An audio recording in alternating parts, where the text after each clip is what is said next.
and Emma Roberts. Give it up. We often thank our men and women in uniform and those working as first responders for their service. They really do brave work keeping us safe and protected, and we appreciate it. But so do the canines who work on the front lines with them. Our next guest is part of an organization helping working dogs get all the medical attention and TLC they deserve once they retire. That makes him a rad human.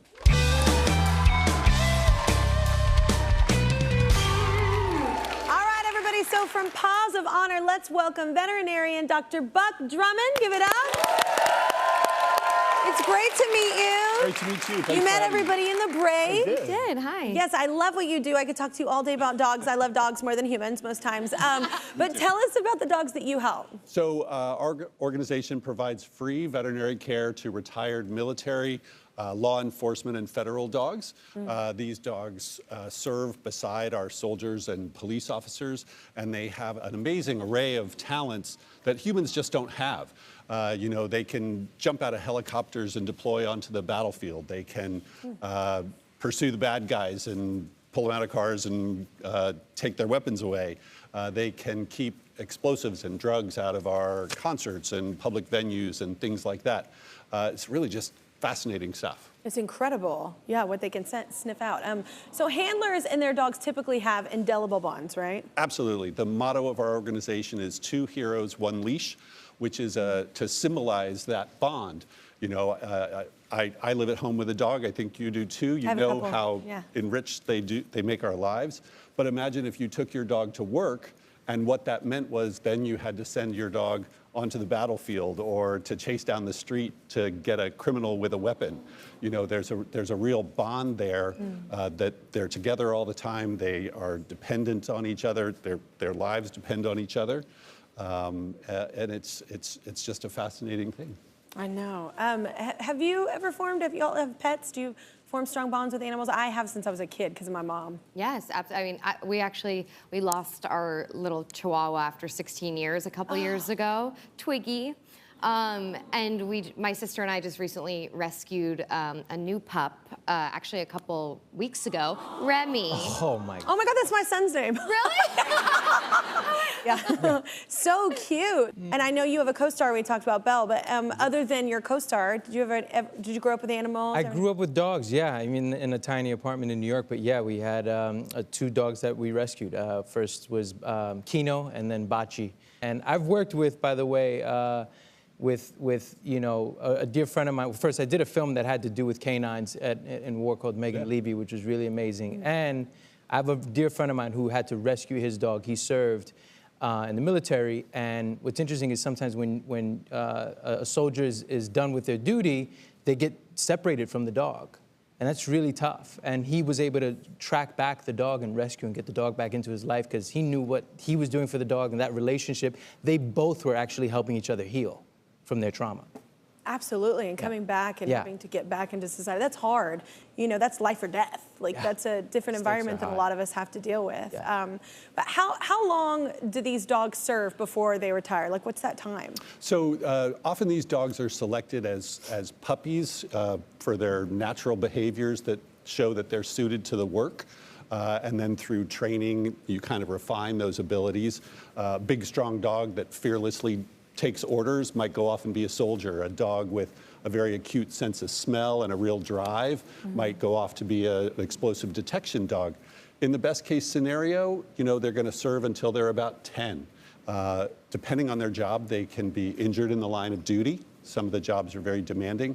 And then, of course, there's always the chance that they can get ill. If they have these issues and can't perform their duties, they're retired, and as such, they lose their employment health benefits, if you will, just at the time when they need it the most. Wow, so that's where Paws of Honor steps in, right? Absolutely, exactly. We've been able to provide veterinary care for 465 dogs from donations from people like your viewers who just want to see something good happen in the world. I can promise you right now, like next year for Christmas, I'm getting a donation to your thing from my mom. Awesome. It's just an amazing thing, though, what they do for us and to be able to help them when they need us. Absolutely. Paws of Honor provides free medical care for working canines after they retire, so their handlers aren't burdened with the costs, which can be astronomical. We have a woman here who's utterly grateful for that help. Paws of Honor stepped in to make sure that her dog, Maggie Smith, great name, was well taken care of when the dog was diagnosed with eye cancer. Everybody, please, let's welcome Rini and Maggie Smith.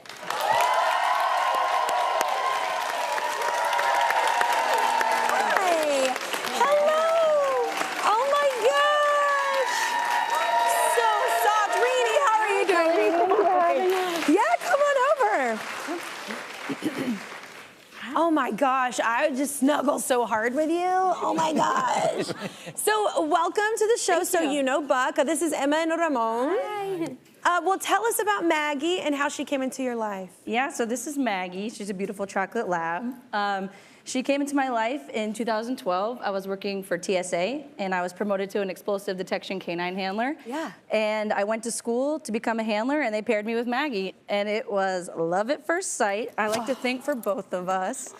And what's actually really unique about her is at that time, we were on that wave of a new trend of aviation security where they were training the dogs to actually detect explosives on people, like the underwear bomber or the shoe bomber. And so she was part of that first group that was got that special training and was able to do that. So she's pretty unique. Wow. So when did Maggie retire? Maggie actually retired in 2017. I took a promotion in our agency, and I still do that today. I'm a canine coordinator for our agency, so I work with the canine units in our program and kind of their liaison. And I really attribute any success that I have in my career. It really goes back to her, and just she's such a good worker. She was so easy to work with, which just makes my job so easy. So I give her all the credit. She makes you look good. Yeah, basically.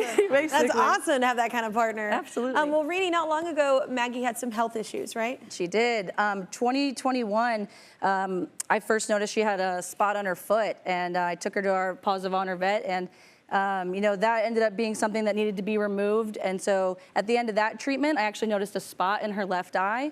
And, I quickly realized that it was cancer, and about 6 months, it had taken over the majority of her eye. And so between those two surgeries, removing her left eye and the other one, easily it was like $10,000 worth of work. And, all of the bills when they're a working dog are completely covered. And so after they retire, it all falls on the handler. So, again, shout out to Buck and Paws of Honor for being an amazing organization. They truly understand the bond between a handler and their dog. And they understand that not everybody has just like 10 G's to drop on a Monday. Exactly. Yeah. So I couldn't have done it without them. It's an amazing organization, and they really, help these dogs live a longer and happier life. And I can't thank them enough. As they should. Oh my God. I know, feel the skin. You just want to melt in it. Well, our friends at Bark are devoted to making all dogs happy with the best products and services. They have a special place in their hearts for dogs that go above and beyond for humans, which is why they're donating $5,000 worth of product and $10,000 cash to Paws of Honor.